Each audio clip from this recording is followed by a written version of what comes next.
सो हे friends, आज की video में बात करने वाले हैं हम केवीके के बारे में कि कैसे केवीके का जो सोलो इवेंट होता है उसको मतलब सबसे बढ़िया तरीका क्या है केवीके का सोलो इवेंट करने का। तो बहुत से लोग बहुत ही आसानी से कर लेते हैं सोलो इवेंट, मगर फिर भी वीडियो को एंड तक देखना, हो सकता है तुमको कुछ नया पता चले। तो केवीके की बात करें तो सबसे पहले जानते हैं केवीके के बारे में। तो केवीके में होता ये है कि हमारा किंगडम जो दूसरे किंगडम से वॉर करता है, मगर वो अलग चीज़ है। यहाँ पे हम अपने बात करेंगे अपने सोलो इवेंट की, हम अपना सोलो इवेंट कैसे करते हैं। डिटेल में ज़्यादा जाएंगे नहीं, वीडियो लंबी नहीं करेंगे, सीधे टॉपिक पे आते हैं। तो हमको अपना सोलो इवेंट करना है। सोलो इवेंट हम क्यों करते हैं सबसे पहले ये जानते हैं। सोलो इवेंट गाइस हम इसलिए करते हैं क्योंकि सोलो इवेंट में काफ़ी सारे अच्छे रिवॉर्ड मिलते हैं, जैसे कि अच्छे खासे जेम्स मिल जाते हैं, थोड़ा स्पीड मिल जाता है, और मेन जो चीज़ होती है चेस्ट मिल जाता है। क्योंकि हम free to play players chest buy नहीं कर पाते, तो हमारे पास यही चांस रहता है हम चेस्ट जितने हो सकें, और लक के ऊपर रहती है बात। चेस्ट में अच्छा आइटम भी मिल सकता है, तो इसलिए मेन हमारा रीज़न यही रहता है सबका करने का।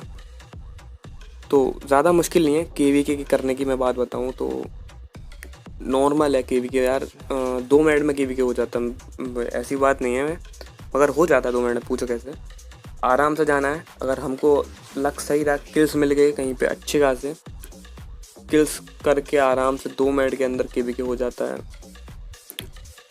मगर नॉर्मल जो प्लेयर रहते हैं लाइक 10 मिलियन माइट से लेके अपने 50-60 मिलियन माइट के प्लेयर, जिनको एक्सपीरियंस नहीं है इतना, तो उनकी बात करें तो मेन बढ़िया रहता है गैदरिंग से करने का। देखो केवीके करने के 3-4 तरीके होते हैं। सबसे पहला रहता है बेस और फोर्ट, मतलब तुम्हारे गिल्ड ने करके कोई बेस या उस किंगडम का फोर्ट कैप्चर कर लिया, उसको तुम रीइंफोर्स करोगे तो उसके हिसाब से तुमको पॉइंट मिलते रहेंगे हर मिनट पे।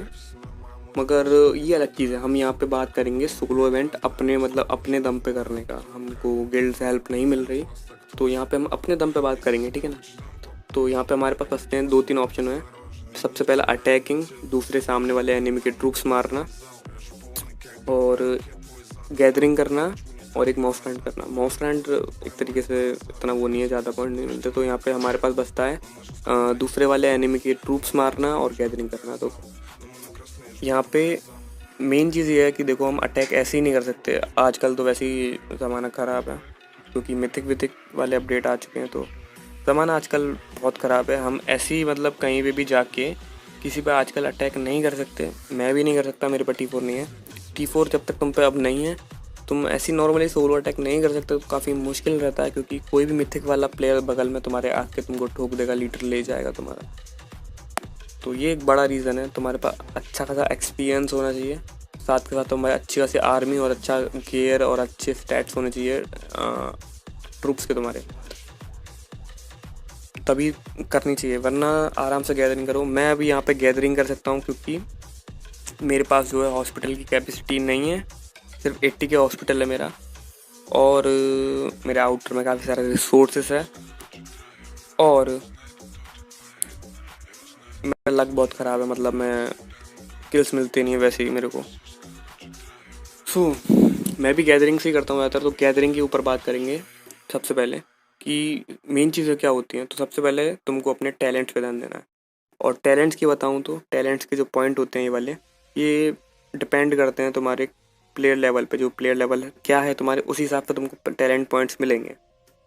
तो टैलेंट पॉइंट तुम पे अच्छे खासे होने चाहिए, प्लेयर लेवल अच्छी होनी चाहिए, तभी तुम मतलब ये चीज़ काम करेगी। तो सबसे पहले अपने गैदरिंग 2 में इसको मैक्स करो।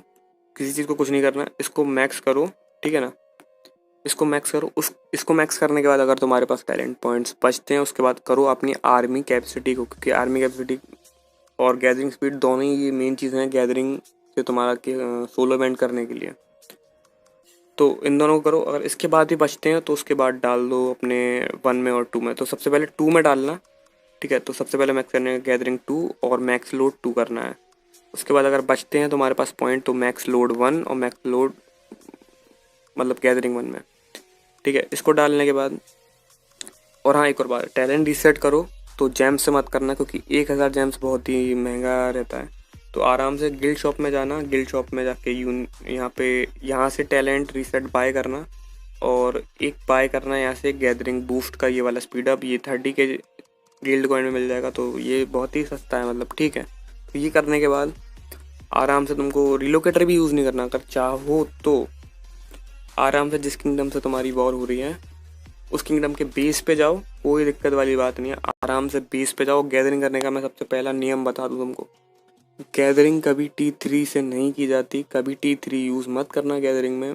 भले केवी की बात नहीं है, मगर कभी भी गैदरिंग T3 से मत करना, ठीक है। T3 बहुत ही मतलब गैदरिंग के लिए नहीं है। तो गैदरिंग करना T1 से करना सबसे बेस्ट रहता है, T1 से करना गैदरिंग। और खास करके सोलो इवेंट कर रहे हो तुम केवीके का, तो T1 करो आराम से, तुम्हारे 50 के या 100 के होनी चाहिए। तो और गैदरिंग के बता दूँ मैं तुमको पहले, कोई भी टाइल है, एक सेकेंड रुकना, मान के चलिए कोई भी टाइल है लेवल 5 की, उस पर आराम से भेजो 40 के भेजो, 40 के नहीं 14 के भेजो या 10 के भेजो, इतने ट्रूप्स भेजो, इससे ज़्यादा मत भेजना। कोई तुमको स्काउट करेगा वो खुद अटैक नहीं करेगा तुम पे, इतने कम ट्रूप्स देख के वो भी T1 के तुम पे वो खुद अटैक नहीं करेगा। और कर भी लेता है कोई दिक्कत नहीं है, T1 है, आराम से हील होते हैं। हील करने के लिए स्पीड अप भी लगता है, इंस्टेंट हील होते हैं, रिसोर्स लगता है बस, तो वो भी थोड़ा सा। तो T1 से गैदर करो, ये बात मत भूलना मत, T1 से गैदर करो, वो भी 10 के से ज़्यादा T1 भेजना मत। थोड़ा टाइम लगेगा, देखो मैं मानता हूँ तुम्हारी कैस्ट लेवल कम है, तुम्हारा स्पीड कम है, ये वो टाइम लगेगा, कोई दिक्कत नहीं है यार। बैकग्राउंड में गाने चलाओ कर रहे से, वर्ल्ड चैट खोलो, हर 2 मिनट बाद यहाँ पे एक ये वाला इमोजी भेजो, कोई दिक्कत नहीं है।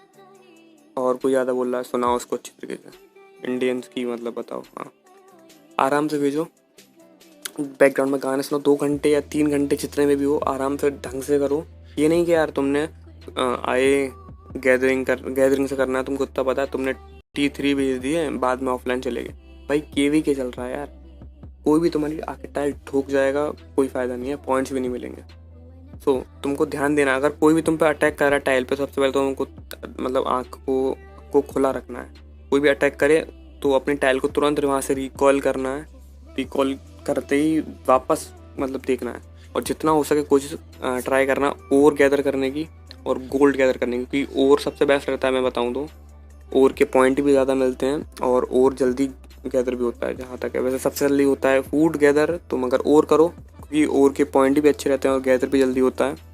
और जितना हो सके ट्राई करो लेवल 5 पर। अगर एक और बात, यहाँ पर रैंडम रिलोकेटर यूज़ करो, कोई दिक्कत नहीं है। अगर रिलोकेटर नहीं यूज़ कर सकते कोई दिक्कत नहीं है, रैंडम रिलोकेटर यूज़ करो, लेवल 4 की टाइल पे गैदर करो, 3 पे मत करना, लेवल 4 की टाइल पे आराम से रैंडम रिलोकेटर यूज़ करो, लेवल 4 के फील्ड पे आओ, यहाँ पे लेवल 4 पे गैदर करो, और जितना हो सके उतना ट्राई करना और गैदर करने की, और गैदर करना। 10 के से ज़्यादा T1 की आर्मी मत भेजना बार बार, जैसे कि मान के चलिए अब मैं यहाँ पे मेरी आर्मी कैपेसिटी नहीं है पहले बताऊँ मैं, तो मैंने यहाँ पे 14 के अपने T1 भेजे, तो यहाँ पे मुझे गैदर हो रहा है 140 के रिसोर्सेज, तो आर्मी कैपेसिटी से ज़्यादा होगा, कम से कम 300 मान के चलिए। तो आराम से 300 के गैदर कीजिए 10 के ट्रूप्स में, 4 आर्मी लिमिट होगी, अगर कैश लेवल 25 नहीं है तुम्हारा फिर भी 4 आर्मी लिमिट होगी तुम्हारी, आराम से गैदर करो और कोई दिक्कत नहीं है। आराम से गैदर करने के बाद देखो यहाँ पे मेन चीज़ क्या है कि हम सोलो इवेंट मेनली इसलिए करते हैं यार कि हमको चीज़ें मिलती हैं, मेनली क्या चीज़ें मिलती हैं डिपेंड करता है तुम्हारे कैस्टल लेवल पे। तो कैस्टल लेवल अगर 25 है तो तुमको उसी हिसाब से मतलब गिफ्ट मिलेंगे तुमको, और कैस्टल लेवल 25 नहीं है उससे थोड़ा डाउन है तो उसी हिसाब से गिफ्ट मिलेंगे, और पॉइंट भी तुमको उसी हिसाब से मिलेंगे। तो कैस्टल लेवल 25 का हिसाब ये है कि तुमको 5 दिन का स्पीडअप मिलेगा, 5000 जेम्स मिलेंगे, चेस्ट अलग हटा रहे हैं, ठीक है ना, 5000 जेम्स मिलेंगे और 5 दिन का स्पीडअप मिलेगा। तो इस सोलो इवेंट को करने के लिए हमने क्या किया, हमने इससे दुगनी चीज़ें यूज़ की ताकि हम ये इवेंट कर सकें। तो इसका क्या फ़ायदा, इसका कोई तुक नहीं बनता यार। अब 5 दिन का हमको स्पीडअप मिल रहा है और क्या कहते हैं अपना 5000 जेम्स मिल रहे हैं, मगर उससे हम दुगनी चीज़ें यूज़ कर रहे हैं, तो क्या फ़ायदा उसका। मान के चलिए हम वॉर करके सोलो इवेंट अपना करते हैं, ठीक है, अपना एक्सपीरियंस है तो कोई बात नहीं है, तुमको आता अच्छे से खेलना अच्छी बात है, कभी कभी लक नहीं चलता वो एक अलग बात है, मगर एक बात सोच के देखो, तुम वॉर कर रहे हो, तुम्हारे 100 के 200 के T3 डेड हुए या जो भी है लॉस तुम्हारा है, साथ के साथ जो तुम्हारे ट्रूप्स हैं वो हॉस्पिटल में गए, तुमने उनको हील किया, हील करने के लिए रिसोर्सेस लगा, और मेन बात तुम्हारा स्पीड अप लगा यहाँ पे, ठीक है ना, ध्यान देना, स्पीड अप लगा और तुम्हारे ट्रूप्स डेड हुए, वो एक अलग बात है। तो ये चीज़ एक अलग है। और तुमने जेम्स भी यूज़ किए, तुमने बहुत सारे लोकेटर भी यूज़ किए जिसके लिए मतलब मान के चलो तुम्हारे जेम्स भी यूज़ हुए हैं, तो इसका कोई तुक नहीं बनता। तुम रिवॉर्ड जितना तुमको रिवॉर्ड नहीं मिला, चेस्ट हटाते हैं यहाँ पे हम, जितना तुमको रिवॉर्ड नहीं मिल रहा उससे दुगना तुम यहाँ पे यूज़ कर रहे हो, तो उसका कोई फ़ायदा नहीं है। अब यहाँ पे देखो, तुमने टैलेंट रीसेट किया, 90 के तुम्हारे गिल्ड कॉइन लगे और एक 30 के का वो लगा, तो 120 के गिल्ड कॉइन में और कुछ घंटों की मेहनत से आराम से केवीके हो जाएगा तुम्हारा। कोई दिक्कत नहीं है, आराम से बैकग्राउंड में गाने बजाओ, वर्ल्ड चैट पे ये वाला इमोजी भेजो, कोई दिक्कत नहीं है, आराम से हो जाएगा। और और क्या मतलब, हाँ ये चीज़ें बस ध्यान रहे। T3 मत भेजना, T1 से गैदर करना, 10 के से ज़्यादा मत भेजना T1, और बार बार रिकॉल करते रहना, क्योंकि कभी कभी होता है हम जैसे कोई हमारे टाइल पर अचानक से अटैक कर देता है, हम जल्दी नहीं कर पाते, तो 200 के रिसोर्सेज जैसे तुम्हारा कलेक्ट हो जाए उस टाइल को मतलब रीसेट कर लो, उस मतलब आर्मी को वापस बुला लो, रिसोर्सेज तुम्हारे पास आ जाएगा, फिर उसी टाइल पे अपनी आर्मी भेज दो। मगर इसमें बहुत सारी सरफिरे होते हैं क्योंकि टाइल पे करते रहते हैं, मतलब खुजली होती है किसी किसी में टाइल पर अटैक करने की, तो टाइल अटैक बहुत बुरा लगता है एक तरीके से। टाइल अटैक करना काफ़ी गिल्ड पसंद भी नहीं करते, मतलब अपने मेंबर्स से भी कहते हैं कि टाइल अटैक नहीं, क्योंकि टाइल अटैक बहुत ही उसमें आ जाता है, सीधा सीधा कैस्टल पर ठोकना चाहिए यार, मज़ा उसमें ही है।